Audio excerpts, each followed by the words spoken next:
Our guest today is Monique Sawadogo, a theatre and film actress. She's also the director of the Marbayassa company in Ouagadougou. Founded in 1992, the company has become a reference on the Burkina Faso theatre scene with a reputation that extends beyond its borders. It offers unique adaptations of European classics such as Molière, Voltaire and Sophocles, while incorporating elements of African culture. Take a look.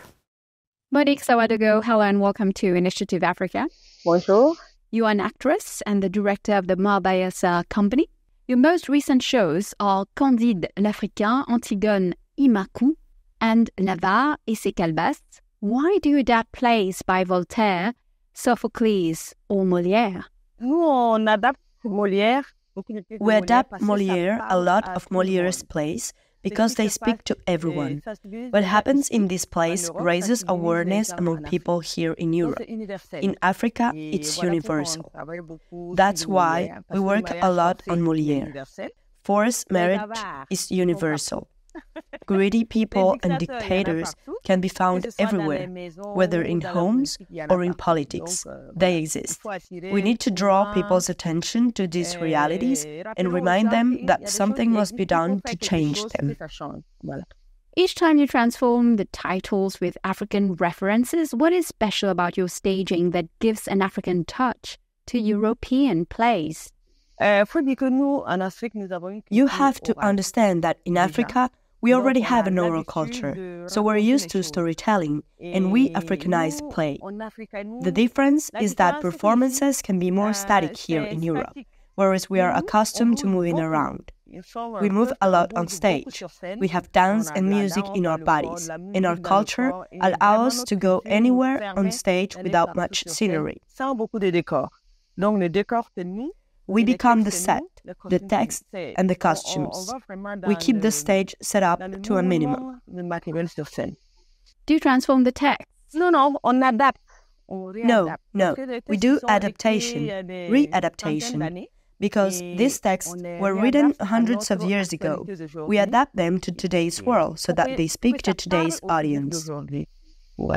Your shows are performed in France, Germany, the French, West Indies, North Africa and West Africa. How do you manage to reach audiences from a village in Burkina Faso to a theatre in Paris?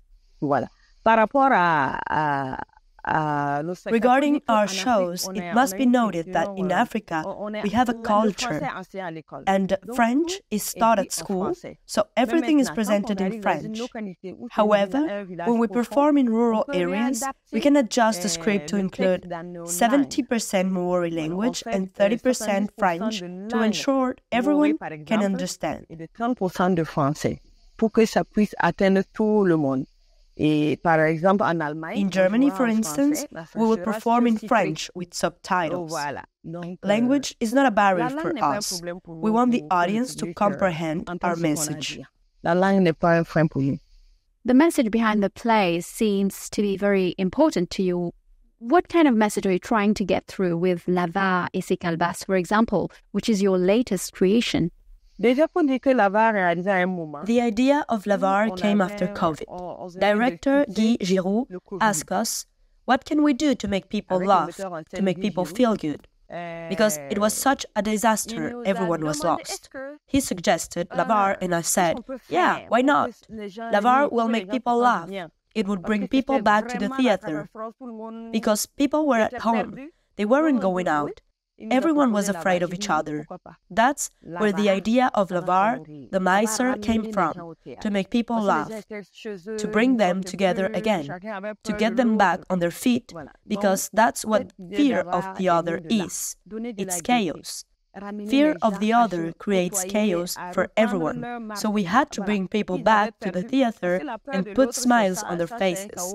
That's why L'Avare, the miser, was created, and the miser exists everywhere. In Europe, there are miserly people. In Germany, there are miserly people. In Burkina Faso, there are miserly people.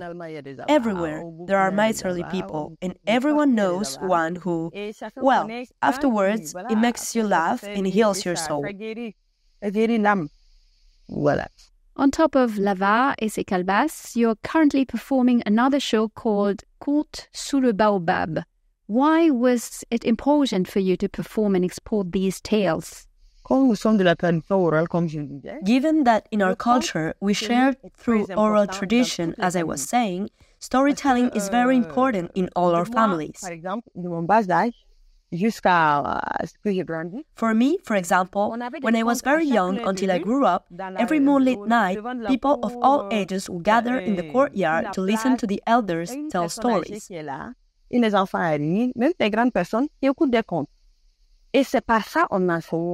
Instead of using physical punishment, we teach our children important lessons through storytelling.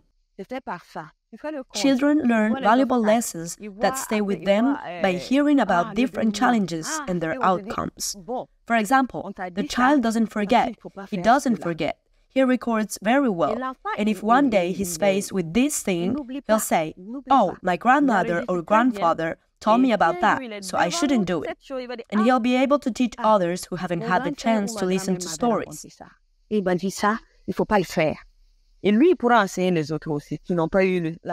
So, storytelling is very important for us, whether for children or adults.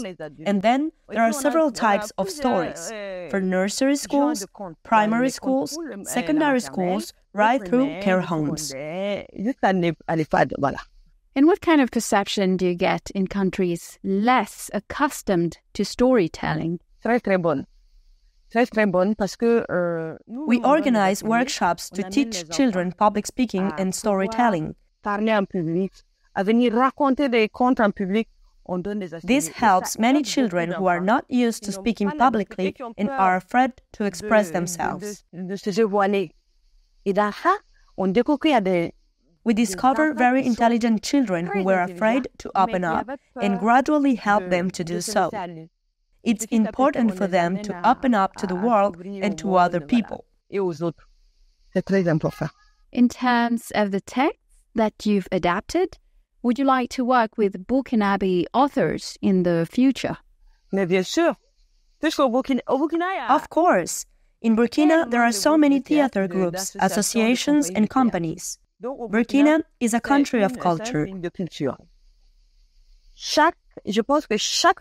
Every weekend, almost every weekend, there are plays from Wednesday to Sunday in several theaters.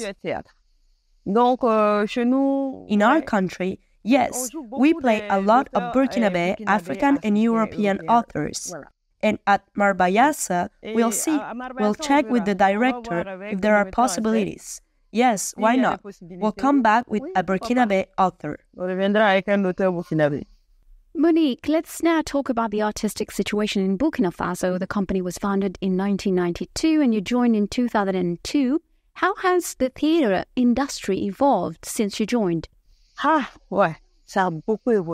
It's changed a lot. In the beginning, it wasn't easy because I came to the theatre in Burkina at a time when there weren't many schools. But now, there are drama schools, so things have evolved. I was trained in Marbayassa. I'm a pure product of the company. Although I've had some training elsewhere, I've always stayed in Marbayassa. When we started, it wasn't easy to get people to come to the theatre. You had to go out, knock on doors, advertise, and make a lot of noise to get people to come. Before that, we had to raise awareness at their level to get people to come to the theatre. We went to the markets to perform, and in schools we educated people to say, yes, theatre does bring something about injustice. Little by little, people started to come to the theatre, and when they were deprived of theatre in their usual places, they said, "Oh, there's no more theatre." But fortunately, theatres were there but in a different location. Gradually, the audience in Burkina Faso became addicted to the theatre. So what is the situation today? Are there many theatres in schools? Yes. There are many places where plays can be performed. There are theatre schools and even universities where it is taught. Acting at the L'École supérieure de l'image et du son, the Advanced Image and Sound School, where we, the Association of Actors of Burkina, and I am on the board, are working on the acting course for actors. That too will be official soon. What role does the government play in developing the sector? Does it provide financial support? Yes, there is some help and support available, because each ministry has aid for each theme. Now, you have to know where to go, where to submit your application, to see if you can get funding. You can submit your application to the Ministry of Mines, the Ministry of Culture, the Ministry of Town Planning. You submit and wait. Each ministry has funding dedicated to culture. The Burkina Faso Copyright Office gives grants. When you have a small production, they put out a call for projects, you apply, and if you're selected, you get a budget. It's not a lot, but it allows you to create and perform for the public in Burkina Faso. That's already very good, because every 3 or 6 months, there are stages like that, and there are shows everywhere. Is that how you managed to get funding for the company? No,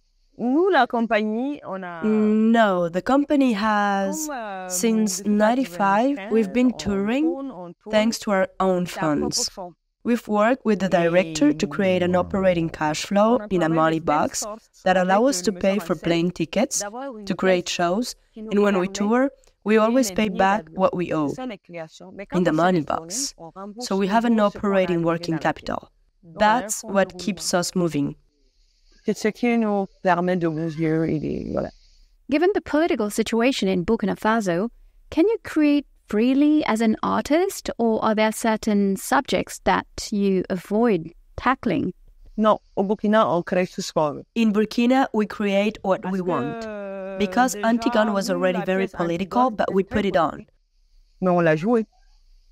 It was performed in front of the former president and his daughter who came to see it, even though we were talking about her father. No, I don't think I've ever seen a show in Burkina censored, or how do you say, blocked, because of its theme.